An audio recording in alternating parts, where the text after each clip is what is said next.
प्यारे बच्चों व सभी अध्यापकगण, जैसा कि आप सभी देख रहे हैं, लगभग 1 महीने की छुट्टियों के बाद आज पूर्ण रूप से आपका स्कूल लगा है। वैसे तो स्कूल 1 जुलाई को लग चुका था, लेकिन 1 जुलाई शुक्रवार के दिन थी।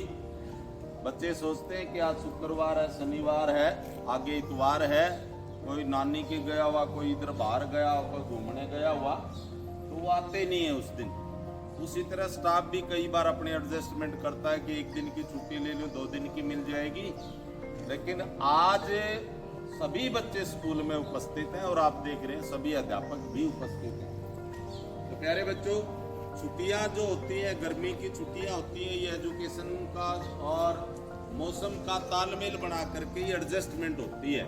ज़्यादा गर्मियां होती हैं तो भी छुट्टियां होती हैं, ज़्यादा सर्दी होती है तो भी छुट्टियां होती हैं। लेकिन इन छुट्टियों में हम लापरवाह बन जाते हैं, अपना काम नहीं करते, बस्ता नहीं संभालते, उनको देखते हैं 10 दिन की छुट्टियां रह जाएंगी तब करेंगे, 5 दिन की रह जाएंगी तब करेंगे, 3 दिन की रह जाएंगी तब करेंगे, और ऐसे करते करते आपकी छुट्टियां बीत जाती हैं। खैर चलो कोई बात नहीं, छुट्टियां भी बीत गई, आपने काम भी किया। अब मैं आपके स्कूल का पिछले 1 साल का जो रिकॉर्ड, जो विवरण है, वो आप सबको बताना चाहता हूं, जिसको आप जानते हैं, लेकिन मैं तो केवल याद दिलाना चाहता हूं। जैसा कि आपने देखा कि पिछले साल 2 साल कोरोना रहा। कोरोना बड़ी बीमारी थी, भयभीत लोग थे, बच्चों के प्रति बड़े सचेत थे कि वो बच्चों को स्कूल भेजना भी नहीं चाहते थे। हमारे स्टेट और सेंट्रल गवर्नमेंट ने भी बैन रखा और वर्चुअल या ऑनलाइन पढ़ाई का सिस्टम जारी रखा। ऑनलाइन पढ़ाई के बाद भी हमारे अध्यापकों ने आपको हर तरह के टॉपिक्स, हर तरह की प्रॉब्लम्स आपकी हल की। हर बच्चे के पास हर रोज का काम पहुंचा और उसकी चेकअप भी हुई, और उसको यदि कोई प्रॉब्लम थी तो उसको दूर भी किया गया। कोरोना में बहुत सारे स्कूलों में बड़ा लॉस हुआ। छोटे मोटे स्कूल तो बंद ही हो चुके थे, जिनके पास ना पूर्ण रूप से बिल्डिंग थी, ना उनके पास मान्यताएं थी। वो चलो ठीक है, अपने सिस्टम से 2, 4, 500 बच्चों को किसी भी तरह से छोटी मोटी बिल्डिंग में एडजस्ट करके और वो पढ़ा रहे थे, लेकिन उनका कोई सिस्टम नहीं था। तो कोरोना में एक ऐसी मार पड़ी कि बहुत सारे स्कूल तो बंद हो गए। लेकिन आप देखिए कि कोरोना के दौरान भी आपका स्कूल हमेशा इंप्रूव करता रहा। किस तरह से इंप्रूव करता रहा कि मैं भी बताता हूँ और आप जिनको जानते हो। ये एक स्वाभाविक बात है कि इतने बड़े स्कूल में 1-2 बच्चा थोड़ा माइंडली अपसेट होता है, जिसको हम भोला कहते हैं या दिमाग से कमजोर कहते हैं। कई बार हम कह देते हैं जी इसके तो समझ ही नहीं आती। माँ बाप की भी शिकायत रहती है कि मेरा बच्चा 4 साल आया जी, इसको कुछ आता नहीं, इसका दिमाग काम नहीं करता, आप इसका कुछ करो जी। वैसे तो हमारे स्कूल को 32 साल हो गए रन करते हुए। 32 साल में मेरा एक दावा है कि आज तक किसी भी पेरेंट्स से ये नहीं कहा कि आदर्श स्कूल में पढ़ाई नहीं है। और 36 शिकायतें हो सकती हैं कि बिल्डिंग छोटी है, एसी रूम नहीं है, या कुछ ग्राउंड नहीं है, और नहीं है, ये नहीं है, लेकिन व्यवस्था के हिसाब से और गवर्नमेंट के रूल के हिसाब से अपना स्कूल बिल्कुल, किसी भी पेरेंट्स ने आज इतने समय में ये नहीं कहा कि इस स्कूल में अनुशासन नहीं या इस स्कूल की पढ़ाई ठीक नहीं है। क्योंकि पिछली 30 साल का यदि बोर्ड का रिजल्ट भी आप उठा करके देखोगे तो हमेशा 50% एक तरफ मेरिट रहती हैं और बाकी 50% बच्चे जो फर्स्ट डिवीजन से अबो पास होते हैं। ये केवल मैं नहीं कह रहा, आपके सामने बोर्ड पर सूची लिखी हुई है, रिकॉर्ड है, आपके भाई बहन है जिनके पास डॉक्यूमेंट्स हैं। उसी बात को देखते हुए अभी हमने 2 साल से हमारे हिसार से श्री संदेश शर्मा जी को या मैनेजमेंट के लिए रखा कि आप लोग मैनेजमेंट देखेंगे, यहाँ कोई नया इवेंट्स लागू करना है, कोई बच्चों की शिकायत है, कोई स्कूल में व्यवस्था की कोई कमी है, आप लोग देखिए, जिसको पूरा मैं करूंगा। तो डॉक्टर संदेश शर्मा जी को भी मैं बधाई देना चाहता हूँ कि बहुत ही टेक्निक और बहुत ही सोशल और बहुत ही शानदार तरीके से बच्चों को भी देखते हैं, मैनेजमेंट को भी देखते हैं, स्टाफ को भी संतुष्ट रखते हैं और नई एक्टिविटीज भी स्कूल में शुरू करते हैं। नई एक्टिविटीज का मतलब है आज तक हम देखते रहे हैं, बार बार पंपलेट आते रहते हैं, अखबार के माध्यम से भी आते रहते हैं, टीवी के माध्यम से भी, खेल खेल में पढ़ाई, खेल खेल में पढ़ाई, खेल खेल में पढ़ाई। मैंने सैकड़ों स्कूलों में दौरा कर लिया कि खेल खेल में पढ़ाई हमने आज तक नहीं देखी थी, लेकिन आज मैं खुद मेरे स्कूल में देख रहा हूं कि खेल खेल में पढ़ाई कैसे, कि काफी वीडियो आती है, छोटे छोटे बच्चे वो खेल भी रहे हैं और सीख भी रही हैं। छोटे छोटे बच्चे परमात्मा भी ध्यान में लगा रहे हैं और वो सीख भी रहे हैं। छोटे छोटे बच्चे ब्रेन की क्लासेज में काम कर रहे हैं और वो पढ़ाई का काम भी कर रहे हैं। उसका रिजल्ट क्या रहा कि जो हमारी बोर्ड की परीक्षा रहे पिछले 30 सालों की तरह ही उस रिकॉर्ड को कायम रखा, बल्कि उससे भी अप मैं कहूं कि कोरोना की बीमार बच्चे रेगुलर भी नहीं आए, बच्चों के पास पूरी माँ बाप ने कॉपी किताबें भी नहीं दिलाई इस भय में कि अब क्या करेंगे कॉपी किताबें दिला करके, अब तो कोरोना आ जाएगा, फिर छुट्टियां हो जाएंगी, फिर फीस लग जाएगी। लेकिन डॉक्टर संदेश शर्मा ने और हमारे स्टाफ ने, जो अनुभवी स्टाफ मेरे चारों तरफ खड़ा है, हमारा बहुत ही सीनियर स्टाफ है, बहुत पुराना स्टाफ है, सब पढ़े लिखे और ईमानदारी से काम करने वाले हमारा जो स्टाफ है, इन सब ने मिलकर के उस कमी को भी पूरा किया। अपने मोबाइल के माध्यम से, ऑनलाइन सोशल मीडिया के माध्यम से उन बच्चों की पढ़ाई को कवर किया और बोर्ड का रिजल्ट वही 100% दिया और साथ में 50% मेरिट के साथ दिया, जो बोर्ड जो फ्लैक्स आपके गेट के ऊपर लगी हो। इसके लिए मैं डॉक्टर संदेश शर्मा, आपकी प्रिंसिपल मैडम मिसिज मालवाल, संतोष मालवाल, जो आपका हर तरह से ध्यान रखती हैं, ऊपर नीचे घूमना फिरना देखना, किसी बच्चे की कोई कंप्लेंट है, गर्मी में है तो पंखा चल रहा है ना चल रहा है, जनरेटर चल रहा है ना चल रहा है, पानी ठंडा है या ना है, साफ सफाई है या ना है। प्रिंसिपल मैडम इसके साथ साथ एक सब्जेक्ट की भी टीचर हैं। +2 तक आप मैथ पढ़ सकते हो, +2 तक आप इंग्लिश पढ़ सकते हो, +2 तक आप संस्कृत पढ़ सकते हो, क्योंकि इन सब की इनके पास मास्टर डिग्री है।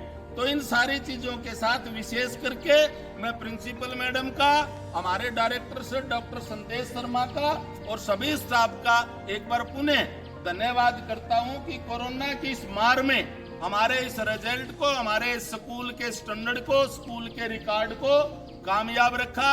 इसके लिए आप सभी, पूरा स्टाफ और बच्चे बधाई के पात्र हैं।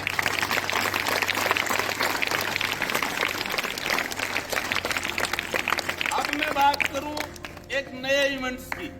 नया इवेंट्स क्या था कि डॉक्टर संदेश शर्मा दिल्ली जैसे बड़े शहरों में इन एजुकेशन पर काम किया हुआ था। इन्होंने मेरे को एक नई टेक्निक के बारे में बताया। इन्होंने कहा कि मैं जी कुछ ब्रेन पर काम करना चाहता हूं, उसके लिए कोई नई व्यवस्था नहीं बनानी, कोई नई लैब नहीं बनानी, जो अपने स्कूल में वो सफिशिएंट है, चाहे वो लाइब्रेरी है, चाहे वो कंप्यूटर लैब है, उसी तरह से मैं भी एक रूम में स्मार्ट क्लास लगाना चाहता हूं, ब्रेन के ऊपर काम करना चाहता हूं, और जिसका संसाधन केवल और केवल मोबाइल या आपका वाईफाई का कनेक्शन होगा। उसके माध्यम से इन्होंने जो काम शुरू किया, पहले 10 मिनट बच्चों का ध्यान लगाते हैं, आंख बंद करवाते हैं, उसके बाद बच्चों को खूब हंसाते हैं, जोर जोर से सारी नाड़ियां खोलते हैं, जैसे आमतौर पर योगा में भी हम करते हैं। उसके बाद ये कहते हैं कि केवल और केवल ध्यान आप आती जाती सांस पर रखो।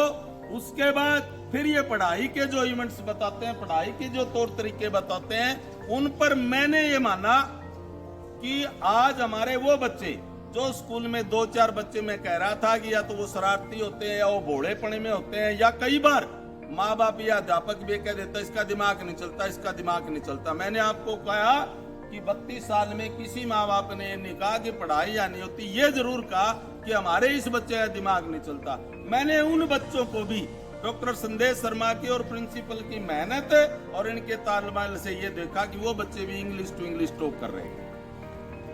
प्यारे बच्चों, पिछले साल कई पेरेंट्स कहते थे कि जी ये क्या क्लास लगाती, वहां तो बच्चों को खिलाते हैं, वहां तो बच्चों को हंसाते हैं, वहां तो बच्चों की आंखें बंद करके 10 मिनट ध्यान मगन कराते हैं, तो ये पढ़ते कब है। तो मैं पेरेंट्स की बात मान करके मैं भी ये कहता था कि जी कोई जरूरी नहीं है वो क्लास लगानी, जो बच्चों का मन करे तो वो जाए, एज एक कंप्यूटर क्लास, एज एक लाइब्रेरी क्लास, एज एक प्ले क्लास।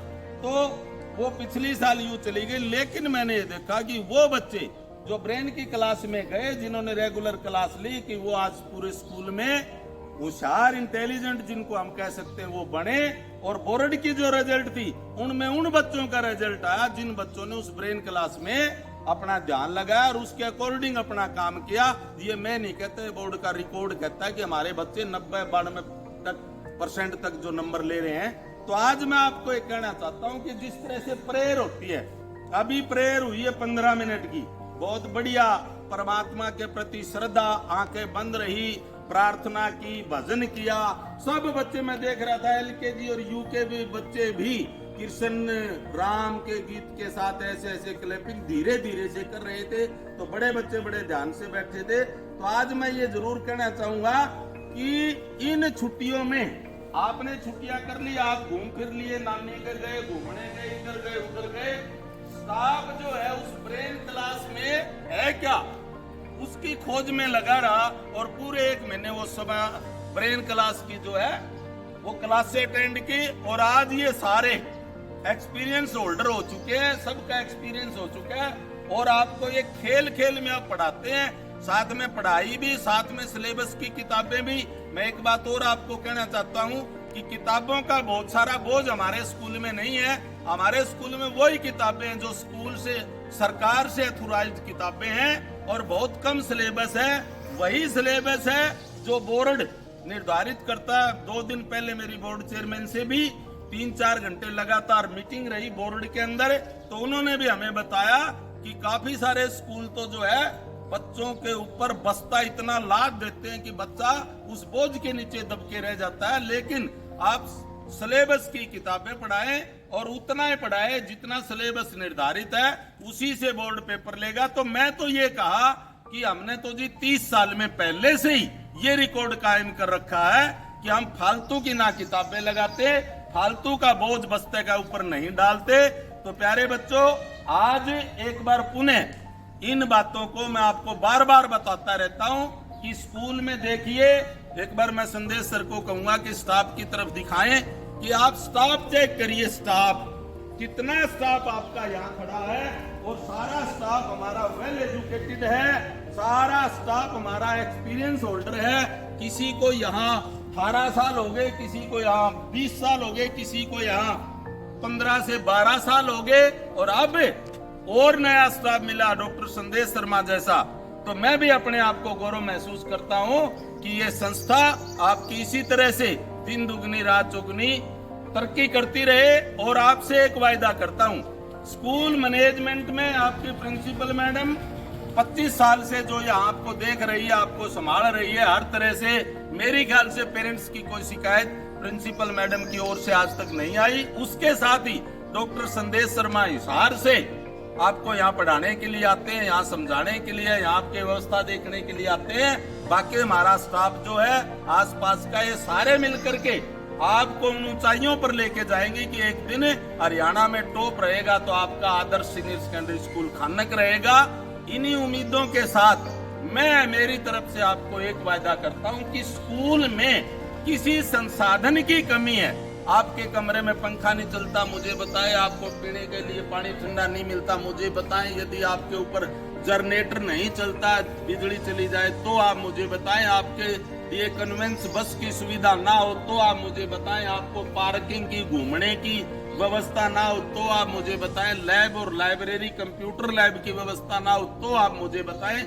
लेकिन प्यारे बच्चों, विशेष बात यह कि एक मिनिमम सी फीस, बिल्कुल ही बिल्कुल सबसे कम फीस, आपके पूरे चारों तरफ जितने प्राइवेट स्कूल है सबसे कम फीस, नॉर्मल फीस में सबसे अच्छी पढ़ाई यदि है तो आपके आदर्श सीनियर सेकेंडरी स्कूल खानक में है। आप इसका फायदा उठाइए, अपने भाई बहन को बुला करके लाइए, माँ बाप को समझाइए कि हमें उस स्कूल में कोई तकलीफ नहीं है। यदि कोई भी हमें दिक्कत होती है तो हमारे हेड सर उसको तुरंत दूर करते हैं। तो इन्हीं उम्मीदों के साथ मैं एक बार आप सबका फिर आभार और धन्यवाद करना चाहता हूं, स्टाफ का, और बच्चों को आशीर्वाद देना चाहता हूं कि आप इसी तरह से आते रहिए और इसी तरह से पढ़ते रहिए। जय हिंद, जय भारत।